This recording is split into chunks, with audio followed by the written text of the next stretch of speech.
Selamat siang teman-teman semuanya. Perkenalkan kami dari kelompok 2 yang beranggotakan Andika Syuhada dan Putri Hanadea. Nah, pembahasan audit internal pada hari ini yaitu penerapan audit internal pada bidang pendidikan, studi kasus tentang audit internal pada perguruan tinggi, berbadan hukum milik negara, Universitas X. Nah, sebelumnya kami akan menjelaskan pendahuluannya. Universitas X merupakan sebuah perguruan tinggi yang terletak di Bandung. Berdasarkan Peraturan Pemerintah Nomor 15 Tahun 2014 tentang Statuta Universitas X sebagai perguruan tinggi berbadan hukum, disebutkan bahwa salah satu tugas Majelis Wali Amanat adalah mengesahkan rencana strategis serta rencana kerja dan anggaran tahunan. Audit internal digunakan untuk melihat bagaimana penerapan sistem manajemen mutu ISO 9001-2008 dalam suatu institusi, apakah telah diterapkan sesuai persyaratan yang ditetapkan. Nah, teman-teman semuanya, di sini terdapat fungsi komite audit. Nah, Komite Audit Universitas X berfungsi melakukan evaluasi terhadap hasil audit internal dan audit eksternal atas penyelenggaraan Universitas X dan atas nama Majelis Wali Amanat Universitas X yang dibentuk berdasarkan Peraturan Pemerintah Nomor 15 Tahun 2014. Maksud dan tujuan Piagam Komite Audit. Maksud penyusunan Piagam Komite Audit sebagai pedoman Komite Audit dalam menjalankan tugas dan tanggung jawabnya dan sekaligus sebagai acuan bersama dalam mengatur hubungan tugas antara Komite Audit Univ X dengan pihak-pihak yang terkait di dalam maupun di luar Univ X. Nah, tujuan penyusunan Piagam Komite Audit agar tugas Komite Audit Univ X dapat berjalan dengan lancar, dapat diterima dan dapat dipertanggungjawabkan secara profesional kepada semua pihak yang berkepentingan. Nah, untuk teman-teman semuanya, di sini terdapat visi Komite Audit Universitas X. Dalam jangka 5 tahun ke depan, Komite Audit Universitas X sebagai organ Majelis Wali Amanat, Universitas X ingin mewujudkan kebijakan pengawasan dan pengendalian bidang non-akademik universitas dengan tata kelola yang baik, sehat, dan transparan, sehingga dapat mewujudkan visi Universitas X sebagai universitas pelopor dan unggul.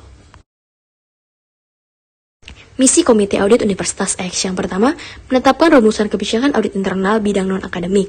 Yang kedua, mengevaluasi hasil audit internal dan audit eksternal.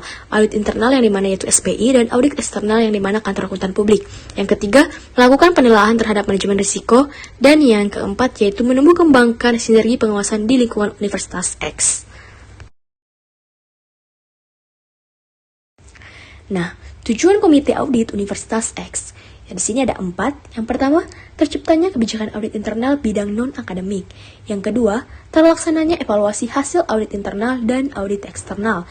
Yang ketiga, mitigasi risiko dalam hal kerjasama usaha dengan pihak lain. Dan yang keempat, terjadinya sinergi pengawasan di lingkungan Universitas X. Kedudukan Komite Audit. Yang pertama, bahwa sesuai dengan keperluan pembentukannya, Komite Audit Universitas X melaksanakan tugasnya secara independen dan bertanggung jawab kepada Majelis Wali Amanat Universitas X. Oleh karenanya, Komite Audit Universitas X tidak mempunyai tugas dan wewenang eksekutif serta tidak boleh dipengaruhi oleh siapapun juga dalam melaksanakan tugasnya. 2. Komite Audit Universitas X dalam pelaksanaan tugasnya baik secara bersama-sama maupun secara sendiri-sendiri harus bebas dari pengaruh pihak lain. Tugas pokok dan wewenang Komite Audit. Yang pertama, merumuskan kebijakan audit internal bidang non-akademik Universitas X. Yang kedua, mengevaluasi hasil audit internal dan audit eksternal dan bidang akademik Universitas X. Yang ketiga, melaporkan hasil kesimpulan dan mengajukan saran dari hasil evaluasi audit internal dan audit eksternal. Yang keempat, menyampaikan pendapat tentang kriteria calon kantor akuntan publik yang diajukan rektor kepada Majelis Wali Amanat Universitas X. Baik, selanjutnya terkait wewenang Komite Audit melalui Majelis Wali Amanat dan Komite Audit Universitas X. Adapun wewenang yang pertama, mengakses seluruh data dan atau informasi dan atau keterangan yang relevan tentang Universitas X terkait dengan wewenang, tugas, dan fungsinya. Yang kedua, berkomunikasi dengan pihak-pihak terkait di lingkungan Universitas X. Yang ketiga, berkomunikasi dengan auditor eksternal, meliputi KAP, Inspektorat Jenderal, BPK, dan lain-lain atau bidang non-akademik. Yang keempat, melakukan pemantauan terhadap kegiatan audit internal dan KAP, serta mendampingi kegiatan audit yang dilaksanakan oleh Inspektorat Jenderal, BPK, dan lain-lain, serta mengundang dan meminta bantuan tenaga ahli dalam bidang tertentu jika diperlukan. Selanjutnya terkait hubungan kerja, Komite Audit Universitas X harus mampu menjalin hubungan kerja dan berkomunikasi dengan baik secara lisan maupun tertulis dengan pihak-pihak terkait di lingkungan Universitas X, dan auditor eksternal meliputi KAP, Inspektorat Jenderal, BPK, dan lain-lain bidang non-akademik, serta pihak lain yang memiliki hubungan kerja dengan Universitas X.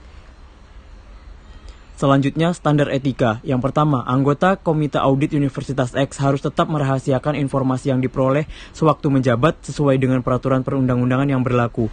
2. Anggota Komite Audit Universitas X dalam menjalankan tugas dan tanggung jawabnya wajib menaati kontrak kerja dan dilarang mengambil keuntungan pribadi baik secara langsung maupun tidak langsung dari kegiatan Universitas X selain honorarium dan atau tunjangan lainnya sesuai dengan peraturan perundang-undangan yang berlaku dan peraturan lainnya.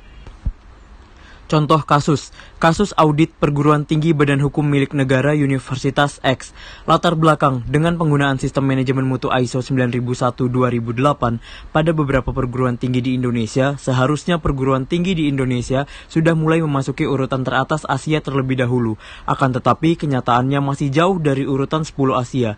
Penggunaan sistem manajemen mutu ISO 9001-2008 di Universitas X sendiri seharusnya tidak hanya sebuah ajang untuk memperlihatkan suatu perguruan tinggi tersebut telah menerapkan standar mutu internasional, tetapi lebih kepada suatu institusi pendidikan yang mengelola manajemen mutu dengan profesional sehingga mutu untuk produk, jasa maupun proses yang ada di dalamnya sudah sesuai dengan persyaratan sistem manajemen mutu ISO 9001-2008. Dengan adanya audit internal tentunya akan menciptakan suatu perbaikan berkelanjutan, continue improvement, sehingga penerapan sistem manajemen mutu ISO 9001-2008 akan semakin baik.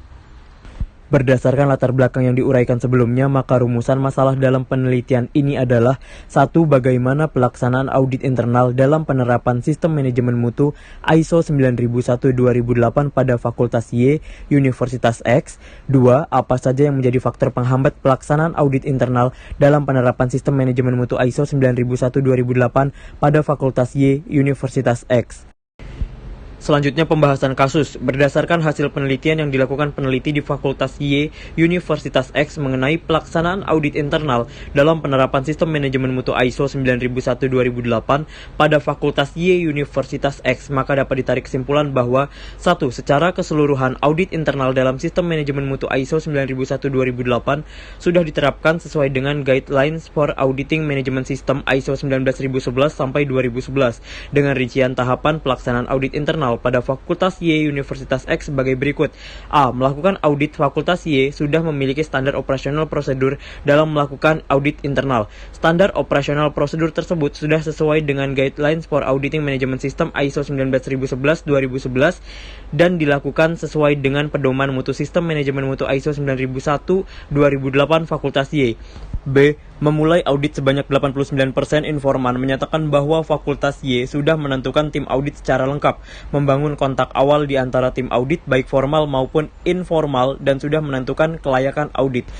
2. Adapun hasil penelitian menunjukkan adanya beberapa faktor di lapangan yang menjadi penghambat pelaksanaan audit, yaitu A. Belum meratanya pemahaman mengenai sistem manajemen mutu ISO 9001-2008.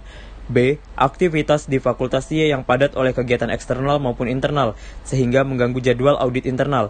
C. Belum teralokasinya kompensasi atau insentif dari kegiatan pelaksanaan sistem manajemen mutu ISO 9001-2008 untuk para pelaksana. Tindakan ini bagaimana menghasilkan nilai sistem informasi yang optimal. Baik, terima kasih kepada Bapak, Ibu, dan teman-teman semua yang sudah menyaksikan pemaparan dari kami kelompok 3. Apabila ada pertanyaan maupun tanggapan, dapat disampaikan di forum diskusi yang telah disediakan. Mohon maaf apabila ada kekurangan dari kelompok 3. Kami pamit undur diri. Wassalamualaikum warahmatullahi wabarakatuh.